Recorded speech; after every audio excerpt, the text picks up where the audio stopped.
Hey guys, happy Tuesday, and we are working on our tempo work. If you checked out yesterday's video or did yesterday's workout, you're gonna see these annotations next to the work today we're doing is deadlift. So you're gonna see 4 numbers. One of them is an X, which stands for explode, but for the deadlift it's a little bit different because the movement doesn't start with the negative part of the movement. I'll tell you what I'm talking about. So the way this is gonna go, our setup, feet right under the hips, right, bar nice and close to the body, flat back. We're gonna set ourselves up at the bottom, okay? We're gonna start by exploding to the top, okay? And then we start that tempo on the way down. So it's gonna be 1, 2, 3, 4, 1 second pause, explode up, 1, 2, 3, 4, okay? And that's gonna be our tempo for the first set. The tempos change. We have a set of, that's gonna be 3, 2, and then just a single, that's gonna be more regular pacing, but that's how the tempo will work. Working on good position, good control. If you have any issues with low back tightness or tight hamstrings where you can't get a good setup at the bottom, you're more like this, just set up something on the ground. So like plates or something so that you can start in a really solid position and build off that, right? This is a great chance to build foundational positions. So focus on something solid. This is a baseline for this cycle. So that's gonna be our strength today. Our conditioning is gonna be 3 movements, really simple.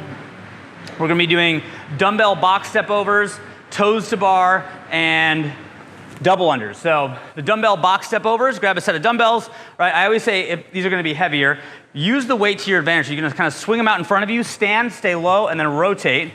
Swing, stand, stay low, okay? Another variation some people like is kind of going sideways, right? Something like this, okay? Any way you wanna get over, just stay low. Think about the weights are not gonna go really high all the way up and then all the way down. I'm trying to get the weights to go basically straight across, okay? Getting a good rhythm. That's gonna be 10 reps. From there I go 10 toes to bar. All right, so toes to bar, gonna be touch between the hands. Okay, if you struggle connecting, you can do a knee raise into toes to bar, alternating. You can go as high as you can, try to get above eye level. You can do just a knee raise, but again, if you're doing the knee raise, I always say just pull as high as you can. Work on that compression strength, work on the grip strength. If you have any shoulder or grip issues, we can do V-ups on the ground. Okay, or tuck-ups, something like that, all right? The round will finish off with our double unders, okay? So nice tall chest, focus on using the wrists, not a lot of knee bend, okay? If you're just learning this, start with some nice slow singles, working on a high jump. You can eventually try to work some doubles in there, but focus on, don't go really, really fast. If you do singles like this,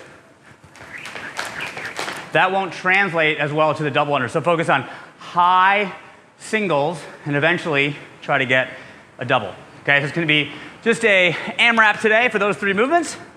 Let's talk about our finisher. All right, we got 2 movements for our finisher. One is my favorite to open up the posterior chain. It's called a Jefferson curl. Now, I'm standing on the ground. If you're super tight, you won't need to stand on an elevated surface, but it looks like this. A curl is actually the curl of our spine. So you start holding a weight. I have a dumbbell. You can use a barbell if you want.